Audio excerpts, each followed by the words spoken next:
আচ্ছা, আপনার পকেটে এখন হাত দিন তো, কি পেলেন? ফোনের চার্জার, হেডফোন আর এক মুঠো বাতাস, নাকি শুধুই হতাশা? বিশ্বাস করুন, আপনার এবং আমার পকেটের অবস্থা একসময় হুবহু সেম ছিল। মাসের শেষে বাপের কাছে টাকা চাইতে গেলে মনে হয় যেন কিডনি চেয়ে ফেলেছি, আর বন্ধুরা যখন ট্রিট চায় তখন মনে হয় মাটির নিচে ঢুকে যায়। শুনুন, আপনি যদি ভাবেন ব্যবসা করতে গেলে বাপের বস্তা ভর্তি টাকা লাগে, তাহলে আপনি ভুল দুনিয়ায় আছেন। আজ আমি আপনাকে এমন 3টি ব্যবসার কথা বলবো যা শুরু করতে আপনার পকেটের ওই 1 টাকাও লাগবে না। লাগবে শুধু আপনার ঘাড়ের ওপরের ওই ছোট মগজটা আর একটু নির্লজ্জ হওয়ার ক্ষমতা। হ্যাঁ, ঠিকই শুনেছেন, লজ্জা ফেলে দিলে টাকা আসবে গ্যারেন্টি। এই ভিডিওটি শেষ পর্যন্ত দেখুন, কারণ 3 নম্বর আইডিয়াটি আপনার জীবন এবং মানি ব্যাগ দুটোই বদলে দিতে পারে। ভিডিওর মূল টপিকে যাওয়ার আগে একটা সত্যি কথা বলি, ইন্টারনেটে সার্চ দিলে হাজারটা ভিডিও পাবেন। রাতে ঘুমান, সকালে কোটিপতি হন। ভাই, ওসব ভুয়া। ওসব দেখে শুধু এমবি খরচ হবে, পকেট ভারী হবে না। আমি আজ যা বলবো তা হলো পিওর স্ট্রিট স্মার্ট বিজনেস। এখানে কোনো ম্যাজিক নেই, আছে শুধু লজিক। আপনার কি মনে হয় ব্যবসা মানে এসি অফিস আর দামি স্যুটটাই? একদম না। ব্যবসা মানে হলো অন্যের সমস্যার সমাধান করা এবং বিনিময়ে টাকা পকেটে ভরা। আর এই কাজটা করার জন্য আমাদের প্রথম যে আইডিয়াটা নিয়ে কথা বলবো সেটা হলো সার্ভিস আর্বিট্রেজ, বা সোজা বাংলায় দালালি, কিন্তু একটু মডার্ন স্টাইলে। ধরুন আপনার নাম বল্টু। বল্টুর পকেটে টাকা নেই, কিন্তু তার হাতে একটা স্মার্টফোন আছে। বল্টু দেখলো তার এলাকার ভাই ভাই বিরিয়ানি হাউসের বিরিয়ানি দারুণ, কিন্তু তাদের কোনো ফেসবুক পেজ নেই, বা থাকলেও সেখানে শেষ পোস্ট করা হয়েছিল 2015 সালে। বল্টু সোজা রেস্টুরেন্টের মালিকের কাছে গেল। মালিক তখন মাছি মারছে।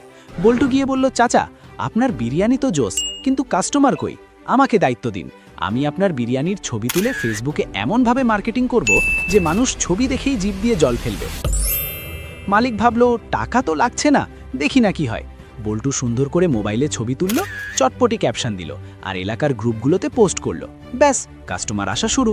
বল্টু মাস শেষে মালিকের কাছ থেকে একটা ফিক্সড স্যালারি বা পার্সেন্টেজ নিল। এখানে বল্টুর ইনভেস্টমেন্ট কি? জিরো, শুধু একটু মুখের কথা আর বুদ্ধির খেলা। আপনারা যারা ভিডিওটা দেখছেন, আপনাদের মধ্যে কতজন সারাদিন ফেসবুকে বা ইনস্টাগ্রামে রিলস দেখে সময় নষ্ট করেন? একটু কমেন্ট করে জানান তো, আমিই লিখে। লজ্জা পাবেন না, আমরা সবাই করি। এখন ভাবুন, এই স্ক্রল করার সময়টা যদি অন্যের বিজনেস প্রোফাইল ম্যানেজ করায় দিতেন, তাহলে কিন্তু মাস শেষে পকেটটা গরম থাকতো। এটাকে বলে সোশ্যাল মিডিয়া ম্যানেজমেন্ট এজেন্সি। নামটা ভারী শোনালেও কাজটা পানির মতো সহজ। আজই আপনার এলাকার বা পরিচিত ছোটখাটো ব্যবসায়ীদের টার্গেট করুন, তাদের ডিজিটাল মার্কেটার হন। বিশ্বাস করুন, তারা টেকনোলজি বোঝে না, আর আপনি টেকনোলজির পোকা। এটাই আপনার পুঁজি। এবার আসি দ্বিতীয় ব্যবসায়। এটা আমাদের সবার খুব পরিচিত, কিন্তু আমরা এটাকে সিরিয়াসলি নিই না। নাম হলো লোকাল ড্রপশিপিং বা রিসেলিং।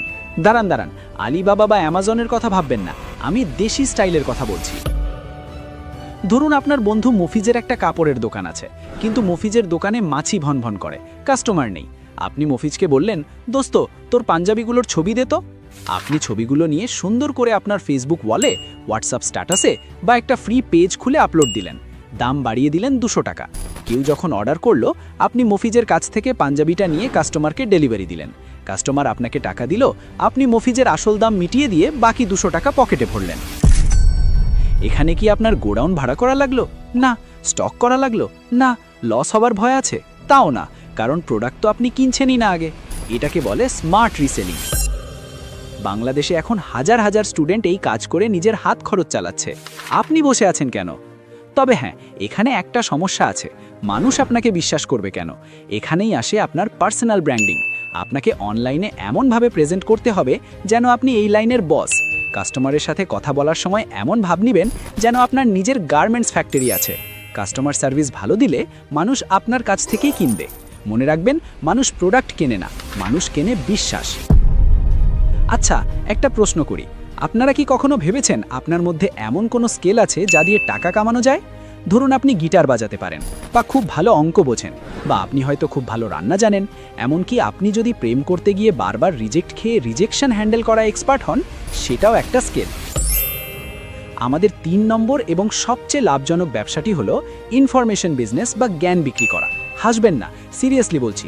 পৃথিবীতে এখন মানুষ শিখতে চায়, কিন্তু তাদের হাতে সময় নেই কোচিং সেন্টারে যাওয়ার। ধরুন আপনি ভিডিও এডিটিং পারেন, আপনি কি করলেন? মোবাইল দিয়ে কিভাবে ভিডিও এডিট করা যায় তার ওপর একটা ছোট্ট কোর্স বা ইবুক বানিয়ে ফেললেন, বা জুমে লাইভ ক্লাস নেওয়া শুরু করলেন। আপনার পুঁজি কি? আপনার ইন্টারনেট আর আপনার মাথা। একবার কষ্ট করে কোর্সটা বানাবেন আর সারা জীবন সেটা বিক্রি করবেন। এটাকে বলে প্যাসিভ ইনকাম। আপনি ঘুমাচ্ছেন আর ওদিকে আপনার কোর্স বিক্রি হয়ে টাকা ঢুকছে বিকাশে। স্বপ্ন মনে হচ্ছে?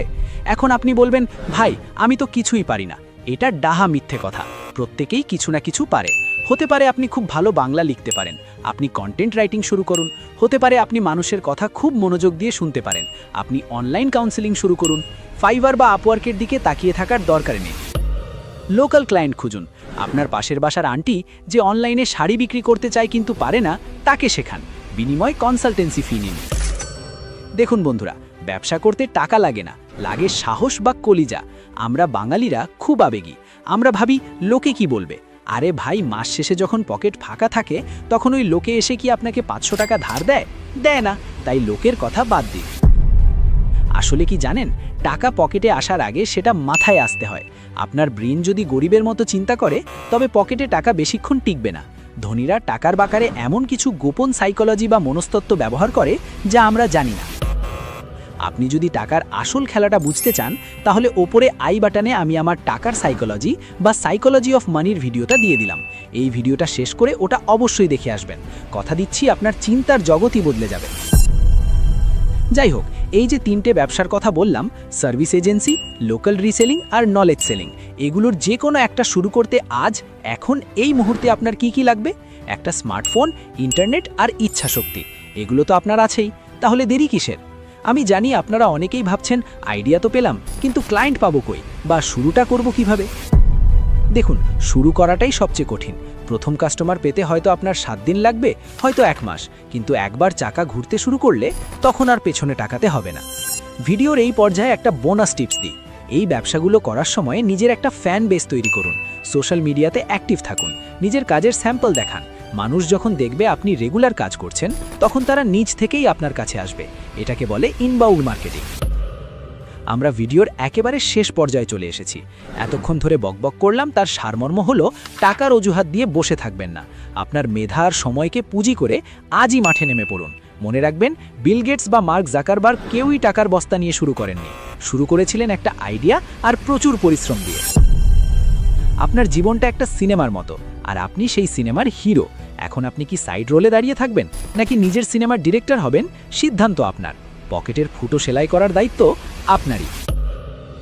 বন্ধুরা, এই 3টে আইডিয়ার মধ্যে কোনটি আপনার কাছে সবচেয়ে সহজ আর ইন্টারেস্টিং মনে হয়েছে? সার্ভিস দালালি, রিসেলিং নাকি মাস্টারি? কমেন্টে অবশ্যই জানাবেন। আর হ্যাঁ, আপনারা যদি চান আমি কিভাবে প্রথম ক্লায়েন্ট জোগাড় করবেন বা ফেসবুক মার্কেটিংয়ের গোপন টেকনিক নিয়ে ডিটেলস ভিডিও বানাই, তাহলে কমেন্ট বক্সে ঝড় তুলুন। আপনারা যা চাইবেন পরের ভিডিওতে তাই আসবে। ভিডিওটি ভালো লাগলে লাইক দিন, আর ওই যে লাল সাবস্ক্রাইব বাটনটা দেখছেন ওটা ফ্রিতেই টিপা যায়, টাকা লাগে না। টিপে দিন আর বেল আইকনটা বাজিয়ে দিন যাতে পরের ভিডিও মিস না হয়। দেখা হচ্ছে পরের ভিডিওতে। ততক্ষণ পর্যন্ত পকেট ভর্তি টাকা আর মুখে হাসি থাকুক। আল্লাহ হাফেজ।